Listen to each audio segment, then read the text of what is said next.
So what we did is we worked with Nixie's and IDOS Montreal to bring real-time ray-traced shadows to Shadow of the Tomb Raider. It's perfect.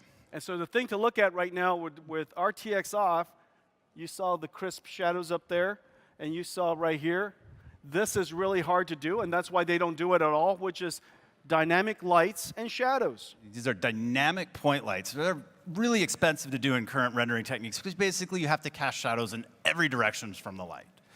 And this goes back to what you were saying earlier about having to put a cube map here and a cube map here, and every time you move, you have to redo all that rendering. So let's put RTX to the test and have it just do it for us. Aww.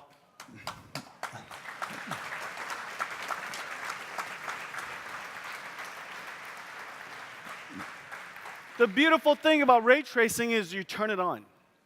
You know, when you turn on the light, it just does the right thing physically. And because we're tracing these rays physically, it should perform according to what we expect. Yeah, and so the umbras, where right behind, where it's nice and dark, it's correct. And where penumbra, where you have the softness of the shadow, because not all of the shadow is occluded, part of it is lit, you get some softness. Yeah. Off and on. Wow. Now let's take you to, you were talking about some of those area lights earlier. You want to look at some examples of those? Yeah. Well, here's a big example. This is an incredibly lit scene. This whole scene is amazing. It's beautiful. And so what we have here is we have two cone lights and two area lights. Those area lights are basically rectangular shapes, the neon lights above the stage. And what you notice is the shadows below are hard, like you keep talking. And this is state-of-the-art for real-time graphics right now. And I got to say that because the guys are sitting right next to me who made those shadows. And they are, Brett, this is the best we have right now. And they look beautiful. Yeah, they look great. Until now. And the way that's simulated, those area lights are simulated essentially as a couple of point lights.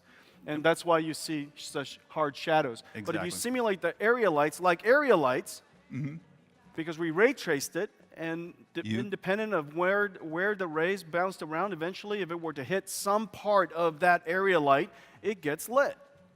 And so ray tracing is a much more cost-effective, in fact, however, very difficult to do, way of doing area lights. And let's turn this on and take a look. So you get the nice blend of the color and the light. Isn't that beautiful, guys?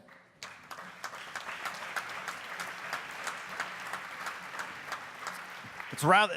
And we can do whatever we like. We could add more area lights. We could add more spotlights. You can mix it all together without trying to fidget with it, without trying to figure out what is the definition of right. Right just looks right.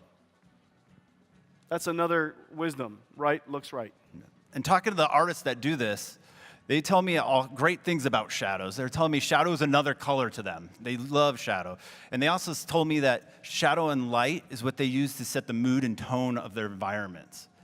And so that's how important shadows are. And it feels like we just gave them a lot more depth for it. Everything just works. Okay. All right, man. Good job, Chad. Thanks.